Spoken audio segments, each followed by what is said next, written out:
இஸ்லாத்துல இயக்கங்கள் கூடுமா? அதாவது ரசூல்லா வந்து இயக்கங்களை அனுமதிச்சிருக்காங்களா? அதாவது மதகுகள் வந்திருக்குது. மதகுகள் வந்து முன்னாடி நாளா பிரிஞ்சு சமுதாயமே பிரிஞ்சு கிடக்குது. இப்போ அதே போல ரசூல்லாவோட பேரை சொல்லிட்டு சில இயக்கங்கள் சில பேர் குர்ஆன் ஆதாரம் காட்டுறாங்க. அதை நீங்களே எடுத்து சொல்லிருக்கீங்க. ஒவ்வொரு காரணங்கள் சொல்லியிருக்காங்க. அந்த காரணத்துக்கு நீங்கள் விளக்கம் கொடுத்துருக்கீங்க. இப்போ வந்து அந்த இயக்கங்கள் இஸ்லாத்தில் அனுமதிச்சிருக்காங்களா? இப்போ ஒரு உதாரணத்துக்கு நீங்க சூரத்துல் ஃபீல்ன்ற ஒரு அத்தியாயத்தை சொல்லும் போது பள்ளிவாசல்கள் பாதுகாக்கப்படணும் அப்படின்னு சொல்லியிருக்கீங்க. எப்படி காபா வந்து அல்லாஹ் பாதுகாத்தான்? ஏன்னா இஸ்லாமியர்கள் அந்த சமயத்துல இல்லை, அதனால அல்லாஹ் பாதுகாத்தான். இந்த சமயத்துல ஒரு பள்ளிவாசல் இடிக்கப்படுதுன்னா அது நம்ம பாதுகாக்கணும், ஏன்னா இஸ்லாமியர்கள் நம்ம இருக்கிறோம் அப்படின்னு நீங்க சொல்லியிருக்கீங்க. இதே இதை வந்து இன்னொரு இயக்கமும் அவர் சொல்லுது. இதே அரசியல் பல தரப்பட்ட கருத்துக்களை கொண்டு சொல்றாங்க. இப்போ குர்ஆன்ல எடுத்துக்கிட்டீங்கன்னா சில ஆயத்துக்களும் அதுக்கு ஆதாரமா இருக்குது. இதுக்கு வந்து எனக்கு விளக்கம் கொஞ்சம். அவர் என்ன கேட்குறாருன்னா, இஸ்லாத்தில் இயக்கங்கள் கூடுமா? அதான் அவருடைய கேள்வி. இயக்கங்கள் கூடாது என்று சில பேர் சொல்லுவார்கள். சொல்றது அதுவே ஒரு இயக்கம்தான். இயக்கம் என்றால் என்ன? ஒரு கருத்தை தனித்து சொல்லாமல் ஒரு கூட்டு அமைப்பை உண்டாக்கி கொண்டு அதுக்கு ஒரு கொள்கையை வகுத்து கொண்டு அதுக்கு ஒரு நிர்வாகத்தை ஏற்படுத்தி கொண்டு செயல்படுவதற்கு பெயர் தான் இயக்கம். இயக்கமே இல்லைன்னு சொல்றாங்க பாருங்க, அவங்க யாரு? அவங்க ஒரு குழுவா இருப்பாங்க, அவங்களுக்கு ஒரு தலைவர் இருப்பாரு, அவங்களுக்கு சில பாலிசி வச்சிருப்பாங்க. அதான் இயக்கம். இயக்கம் இல்லை என்பது ஒரு இயக்கம். அப்ப இயக்கம் என்னன்னு விளங்கிறேன்னு தனித்து அவன் இண்டிவிஜுவலாக செயல்பட்டான்னு சொன்னா அதுக்கு பேர் இயக்கம் இல்லைங்க. ஒரு 10 பேர் சேர்ந்து கூட்டு முயற்சியில ஒரு கொள்கையோ ஒரு வழிமுறை வகுத்து கொண்டு செஞ்சார்களே ஆனால் அதுக்கு பேர் இயக்கம். இந்த இயக்கம் என்பது இஸ்லாத்தில் கூடுமா கூடாதா அப்படிங்கிறதுக்கு போறதுக்கு முன்னாடி இந்த கேள்விக்கெல்லாம் ஒரு அடிப்படை இருக்குதுங்க. என்ன அடிப்படைன்னா, இஸ்லாம் மார்க்கத்தை வந்து அதை அணுகிற முறையை நம்ம இன்னும் சரியா புரிஞ்சுக்கல. அதான் அந்த கேள்விக்கெல்லாம் காரணம். இஸ்லாத்தை பொறுத்த வரைக்கும்ங்க இஸ்லாமிய அந்த காரியங்கள் வந்து ரெண்டா வந்து இஸ்லாம் நமக்கு பிரித்து தருகிறது. ஒன்று வந்து இபாதத்துகள் வணக்க வழிபாடுகள் தொடர்புடைய காரியங்கள், இன்னொன்று வந்து நிர்வாக ரீதியாக உலக விஷயங்களுக்காக நம்ம செய்து கொள்ளக்கூடிய காரியங்கள். இப்ப நான் கேட்கிறேன், ரசூல்லா காலத்தில் மைக்கு வச்சு பயான் பண்ணல, இப்ப நம்ம மைக்கு வச்சு பயான் பண்றோம். ஒருவர் நம்ம இடத்துல கேட்கிறார், ரசூல்லா என்னைக்காவது மைக்கு வச்சு பண்ணியிருக்கிறாங்களா? மைக்கு வச்சு நீங்க பண்றீங்கள, இது சரியான்னு கேட்டா மைக்கு வச்சு பண்ணலாம்னு ஒரு ஆயத்தை நம்ம காட்ட இயலுமா? காட்ட இயலாது. மைக்கு வச்சு பண்ணக்கூடாது காட்ட இயலுமா? அதுவும் காட்ட இயலாது. இது என்ன? இது நம்முடைய வசதிக்கு செய்து கொண்ட காரியம். தொழுவது மறுமைக்கு செய்து கொள்ளக்கூடிய காரியம். இந்த நன்மை கிடைக்கும், இந்த தஸ்பீஹ் செய்தால் இன்னது கிடைக்கும், இந்த திக்ர் செய்தால் இன்னது கிடைக்கும், இதெல்லாம் வந்து மறுமையுடைய நன்மைக்கு செய்யற காரியம். சரி, இப்ப நம்ம பள்ளிவாசல் கட்டுறோம். ரசூல்லா காலத்தில் வந்து இப்போ காங்கிரீட்டு இரும்புலாம் போட்டு இப்படி 3 மாடி 7 மாடி 30 மாடிலாம் போட்டு கட்டடம் கட்டினாங்களா? இப்படியா பள்ளிவாசல் இருந்துச்சு? வெறும் மணல் தர தான் இருந்துச்சு. மேலே தட்டுப்பந்தல் போட்டிருந்தாங்க. மழை பெஞ்சா கீழே எல்லாம் ஒழுகும். மழை காலத்தில் சஜிதாவில் நெத்தியெல்லாம் சேரா போயிடும். ரசூல்லா நெத்தியில் சேர் படிஞ்சா நாங்கள் பார்த்தோம். எங்கிற வெயில் நேரத்தில் சூடு தாங்காம அந்த துணி இருக்குல்ல போர்வை, அதையே இப்படி போட்டு அதுக்கு மேலே நாங்கள் செய்தா செய்வோம், நெத்தியில் சூடு படக்கூடாதுங்கிறதுக்கு. அப்படியா இப்போ பள்ளிவாசல் இருக்குது? இந்த மாதிரி பள்ளிவாசல் கட்டலாமான்னு கேட்டால் ரசூல்லா கட்டினாங்கன்னு காட்ட இயலுமா? இந்த மெட்டீரியல் அப்போ இல்லை. இந்த காங்கிரீட்டுகள், இந்த மாதிரி இரும்பு, இந்த மாதிரி ஜல்லி, இந்த டெக்னாலஜி அன்னைக்கு இல்லை. ஆனால் நம்ம பள்ளிவாசலை கட்டுறோம். அப்போ இந்த கிரவுண்டில் நம்ம பார்க்கணும்னு வந்துட்டோம்னு சொன்னால் வாட்சி கட்டக்கூடாதுன்னு சொல்லுவோம். ஏன்?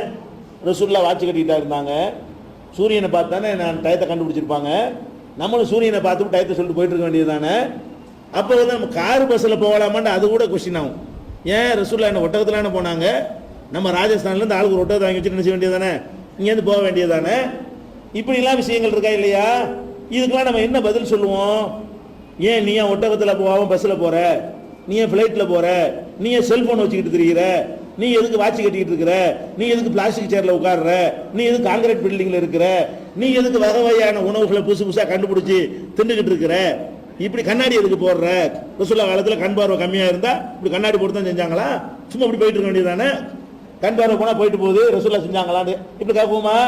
இப்படிலாம் கேட்டால் அது ஒரு அறியாம நமக்கே தெரியுது. என்ன அறியாம? அட இதெல்லாம் என்ன தீன் இபாதத்தா? இபாதத்தை செய்யறோம். இதெல்லாம் வசதிக்கு செய்யறோம். எதுக்கு செய்யறோம்? வசதிக்கு செய்யற காரியங்கள்ல மார்க்க முரண் வருதான்னு மட்டும்தான் பார்க்கணும். இதை கொண்டு என்ன தடுக்கலாம்? இப்படி ஒன்று கண்டுபிடிக்கிறான், இந்த கண்ணாடி போட்டுக்கிறோம். அந்த காலத்து பொய் சொல்லுவாங்க, ஒன்றும் கண்டுபிடிக்கல. எப்படி போடுவாங்க? இந்த ஆள் போட்டு கண்ணாடி இருக்குது, அது ட்ரெஸ்ஸுக்கு உள்ள உள்ளதெல்லாம் பார்க்க முடியுமாங்க. அப்படி ஒரு கண்ணாடி கண்டுபிடிக்கல. இன்னும் ஒரு பேச்சுக்கு கண்டுபிடிச்சிடான்னு வைங்க, அதை ஹராம்னு சொல்லலாம். ஒரு கண்ணாடியை கண்டுபிடிக்கிறான், அது ட்ரெஸ்ஸுக்கு உள்ள உள்ளதெல்லாம் காட்டுது. அந்த கண்ணாடி போடலாமா? போடக்கூடாது மையன். அதுல ஒரு மார்க்க முரண் வருது. என்ன மார்க்க முரண் வருது? அவுரத்தை பார்க்கக்கூடாது, அந்நிய ஆணுடைய பெண்ணுடைய அவுரத்துகளை மறைவிடங்களை இன்னொருவன் பார்க்கக்கூடாதுன்னு மார்க்கம் தடுக்குது. இது பார்க்க உதவி செய்யுது, அதை கூடாதுன்னு சொல்ல முடியும். அப்படி ஒரு மார்க்க முரண் வந்து நின்றால் மட்டும்தான் புதிய புதிய வசதிகளுக்கு செய்யக்கூடிய காரியங்களை நீங்கள் தடுக்க முடியும். வீடியோ கேமரா, மைக்கு, இது மாதிரி விஷயங்கள் எல்லாம் மார்க்கத்தை. வீடியோ கேமரா இருக்குது, இந்த வீடியோ கேமரா, வீடியோ டெக்கு இதெல்லாம் வச்சுக்கலாமாண்டா அடிப்படையில் வச்சுக்கலாம். இந்த பயான காட்டினா மார்க்க முரண் வரல, ஒரு நியூஸை காட்டினா மார்க்க முரண் வரல. பிரியாணி செய்வது எப்படி என்று செய்து காட்டினார்களே ஆனால் டிவியில, அதுல மார்க்க முரண் வரல. அப்ப மார்க்க முரண் வரும் பொழுது மட்டும்தான் இந்த மாதிரி விஷயங்களை நீங்கள் வந்து தடைன்னு புரிஞ்சுக்கணும். இப்ப ஒரு இயக்கம், இப்ப தமிழ்நாடு தௌஹீத் ஜமாஅத்னு ஒரு இயக்கம், அல்லது கர்நாடகா தௌஹீத் ஜமாஅத்னு ஒரு இயக்கம், அஹ்ல ஹதீஸ்னு ஒரு இயக்கம், இப்படி ஒரு இயக்கமாக நம்ம செயல்படணும் வைங்க. இது எதுக்காக பண்றோம்? யாரெல்லாம் தமிழ்நாடு தௌஹீத் ஜமாஅத்தில் சேர்கிறீர்களோ அல்ல கர்நாடகா தௌஹீத் ஜமாஅத்தில் சேர்கிறீர்களோ அவங்களுக்குலாம் 100 நன்மை, யாரெல்லாம் சேரலையோ அவங்களுக்கு நன்மை இல்லை, பயங்கரமான ஒரு புண்ணியம். அப்படியா நம்ம சேர்றோம்? அப்படி ஒரு இதை இபாதத்தாக சொல்வார்களே ஆனால் ஆதாரம் கொடுன்னு கேட்கணும். 2 ரக்காத் தொழுகிறதுனா அது இபாதத்துக்காக செய்யறோம், ரசூலுல்லாஹ் செஞ்சாங்களான்னு கேட்போம். மேராஜில் நோன்பு வைக்க சொன்னால் ரசூலுல்லாஹ் வைக்க சொன்னாங்களான்னு கேட்போம். பராத்து நோன்பு வைக்க சொன்னாரே ஆனால் ரசூலுல்லாஹ், அதெல்லாம் இபாதத்து.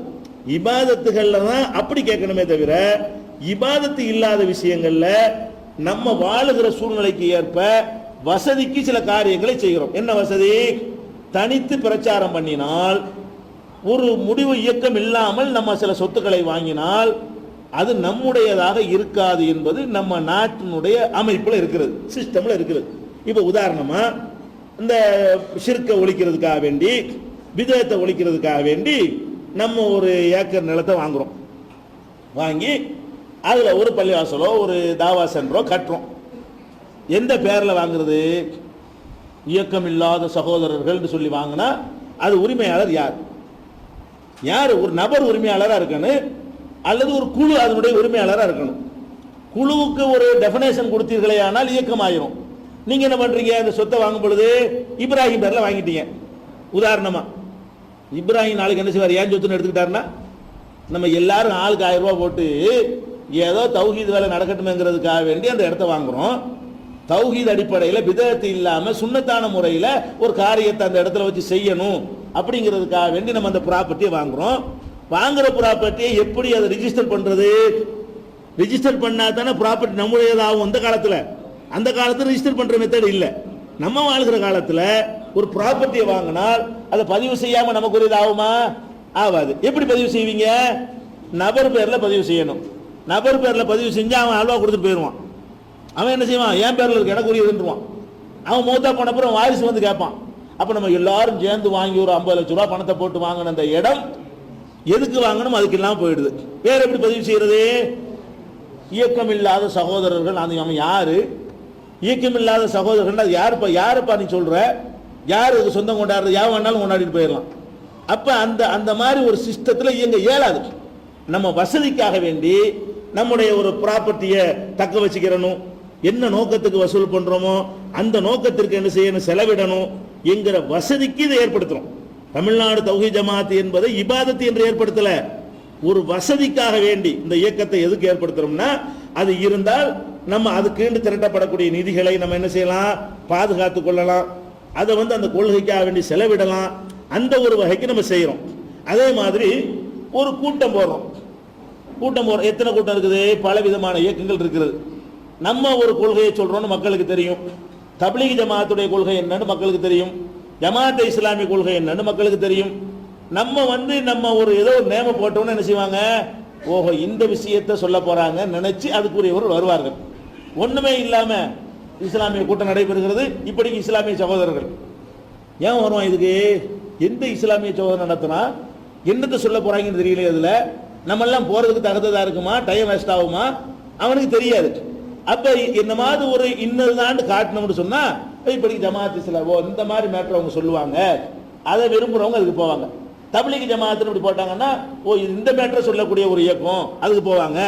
தௌஹீத் ஜமாத்துன்னு போட்டா இந்த மாதிரி விஷயங்களை சொல்லுவாங்க. அப்ப அதை பார்த்த உடனேயே இன்னதுதான் நடக்கிறது என்பதை மக்கள் அறிந்து கொள்வதற்கு ஒரு வசதிக்கு செய்யற காரியங்கள். வசதிக்காக வேண்டி எப்படி குடிசையில் இல்லாம நம்ம ஒரு கான்கிரீட் பில்டிங்ல உட்கார்றோமோ, ரோட்ல போடாம ஒரு அரங்கத்துக்குள்ள வந்து உட்கார்ந்து கொள்றோமோ, சும்மா ரூபாயை கொடுத்து நம்பிக்கையோட விட்டுறாம எப்படி பதிவு செஞ்சு வச்சுக்கிறோமோ அவ்வளவு வேணாம். ஒரு பப்ளிக் மீட்டிங் அனுமதி கேட்க போறீங்க போலீஸ்ல, யாருப்பா நடத்த போறீங்க? நாங்க தான். நீங்க யாருப்பா? நாங்கெல்லாம் சகோதரர்கள் நடத்த போறோம். அதான்ப்பா. எந்த சகோதரர்ப்பா? நாங்க சகோதரர்களா சேர்ந்து நடத்த போறோம். வெளியே போடாடுவோம். ஒரு மீட்டிங் நடத்த அனுமதி கேட்கறதா இருந்தா நீ யார், நீ என்ன கொள்கை, அது எங்க ரெக்கார்ட்ல பதிவாகணும். நாளைக்கு ஏதாவது நடந்துச்சுன்னா உன்னை வந்து நான் கேட்கணும். ஒண்ணு கிடக்க ஒண்ணு பேசினா உன் மேல கேஸ் போடணும். அதுக்கு பொறுப்பு எடுத்துக்கணும். நீ யாரு? உனக்கு தலைவன் யார்? தலைவன் கிடையாது, தனியாள் என்ன கூட்டம் போடுறோம். தனியாள் என் கூட்டம் போடுறேமா. நாங்க ஒரு குழுனா உன் தலைவன் யாரு, அந்த குழுக்கு என்ன பேரு கேட்பானா இல்லையா? நாங்கெல்லாம் முஸ்லீம்கள். அதான்டா நீங்க யாரா முஸ்லீம் எனக்கு தெரியாதா? முஸ்லீம் தான் நீ, அது மறுக்கிற விஷயமா? எல்லாரும் முஸ்லீம் தான். நீ யாரு? உன்னை எப்படி நான் முஸ்லீம் தேடி உன்னை பிடிக்கலுமா? உன்னுடைய அட்ரஸ் என்ன, உன்னுடைய இயக்கத்து கொள்கை என்ன, கோட்பாடு என்ன? ஏன் முஸ்லீம் தான் எல்லாரும் தான் முஸ்லீம் நீ கூட்டம் போடுற? நீங்க வேணா இப்படிக்கு முஸ்லீம்கள் போட்டு ஒரு பர்மிஷன் வாங்கி காட்டுங்க. ஒரு கூட்டத்துக்கு ஒரு பப்ளிக் மீட்டிங் போட போறோம்னு சொல்லிட்டு நாங்கள் முஸ்லீம்களாகிய நாங்கள் கூட்டம் போட போறோம், இப்படிக்கு முஸ்லீம்கள் நாங்க ஏழுமா? அப்ப வசதிக்கு நல்லா விளைக்கிறேன்னு இதுல எங்க குழப்பம் வருதுன்னு கேட்டா, இதை ஒரு இபாதத்து மாதிரி நம்ம சொல்வதாக நினைத்துக் கொண்டு, இது ஒரு பெரிய வணக்க வழிபாடுன்னு நம்ம சொல்வதாக நினைத்துக் கொண்டு, இந்த பேர்ல தான் இயங்குவது சுன்னத்து, இந்த பேரை வச்சு கொண்டாலே பயங்கரமான ஒரு சவாபு கிடைக்கும், அதெல்லாம் கிடையாது. இந்த பேருக்கு பேர் எந்த பேரான வச்சிருப்போங்க. ஆனால் அப்படி ஒன்று இல்லை என்று சொன்னால் நீங்கள் இயங்க இயலாது. தனித்து ஒரு மனிதன் பிரச்சாரம் செய்ய முடியாது. அவன் அளவுக்கு இயங்கலாம், அவன் தொழுது கொள்ளலாம், அவன் நோன்பு வைக்கலாம். கூட்டாகத்தான் நம்ம இயங்க முடியும். ஒரு கணக்கு ஆரம்பிக்க போறோம், ஒரு பேங்க்ல போய் கணக்கு ஆரம்பிச்சு பாருங்களேன். பெரிய நிர்வாகம்லாம் வேணாம், ஒரு வங்கியில கணக்கு ஆரம்பிக்கணும். எதுக்கு? இந்த மாதிரி வேலைகள் செய்வதற்காக வேண்டி நாங்கள் கணக்கு ஆரம்பிக்க போறோம். சரி, என்னத்துக்கு ஆரம்பிக்க போறீங்க? யார் பேர்ல? நாங்கள் சில சகோதரர்கள் ஆரம்பிக்க போறோம். அதான்ப்பா. யாருப்பா? சகோதரர்கள் தான். ஒத்துக்குருவானா? நீ என்ன சகோதரன்? நீ யாரு? உன் பைலா என்ன? உன் மினிட் புக் எங்க இருக்குது? நீ என்னத்துக்காக வேண்டி இதை ஆரம்பிக்கிற? இண்டிவிஜுவலா உனக்கு சொந்தத்துக்கு ஆரம்பிக்கிறியா அல்லது பலருக்கு பொதுவாக ஆரம்பிச்சா அதுக்கு என்ன நேமு? இது சட்டத்தில் இருக்குதுங்க. சட்டத்தில் அந்த இயக்கம் இல்லைன்னு சொல்றவங்க எல்லாம் செயல்படாம வேண்டாம் இருப்பாங்க. செயல்பட்டு காரியமாற்ற நினைத்தார்களே ஆனால் அதுக்கு சில ஃபார்மாலிட்டிஸ் நம்ம வாழுகிற உலகத்துக்கு பாஸ்போர்ட் வச்சுக்கிறோம்ல, ஹஜ்ஜிக்கு பாஸ்போர்ட்டுக்கு என்ன சம்பந்தம் கேட்கலுமா? வேணும். இப்ப ரசூலுல்லாஹ் காலத்தில் பாஸ்போர்ட் தேவையில்லை, இப்ப பாஸ்போர்ட் மஸ்ட் அவசியம். பாஸ்போர்ட் வைத்துக் கொள்றதுக்கு ஹதீஸ்ல ஆதாரம் இருக்கணும். இப்படி ஆதாரம் காட்டல. பாஸ்போர்ட் என்ன இபாதத்துன்னு வச்சுக்கிட்டு இருக்கிறோம். அது நம்ம காணா போயிட்டு அரசாங்கம் கண்டுபிடிக்கிறதுக்கு வசதியா இருக்கும். நம்ம பேரை சொல்லி எவனா ஏமாத்திட்டு போயிடக்கூடாது. அந்த மாதிரி சில ரெக்கார்டுகளுக்காக வேண்டி, சிலது நிர்வாக வசதிக்காக வேண்டி சிலது செய்யறோமே தவிர, வணக்கம் இபாதத்துன்னு செஞ்சாதான் அல்லாஹ் சொன்னானா ரசூல் சொன்னானான்னு கேட்கணும். வணக்கம் இபாதத்து இல்லாத விஷயங்களை செய்வதாக இருந்தால் அதுல மார்க்கத்துடைய எந்த அடிப்படை தகர்க்கப்படுது அப்படி இருந்தா அதை மட்டும் நம்ம சரி பண்ணிக்கிற வேண்டியது, தகர்க்கப்படலைன்னா செய்ய வேண்டியது, அவ்வளவுதான் விஷயம். அப்ப இந்த இயக்கம் ஆரம்பிக்கும் போது பிரிவுகள் ஏற்படுதுன்னு கேட்கிறாரு. சரி, இயக்கம் ஆரம்பிக்காம நீங்க ஒரு கொள்கையை பிரச்சாரம் பண்ணா பிரிவு வருமா வராதா? பிரிவு கொள்கைக்கு ஏற்படுதா, அந்த பேருக்கு ஏற்படுதா? நீங்க இயக்கம் ஆரம்பிக்க வேணாம். ஒரு ஊர்ல தர்கா வழிபாடு நடக்குது, இயக்கம் இல்லாம அதை போய் எதிர்க்கிறீங்க, பிரிவு தானே?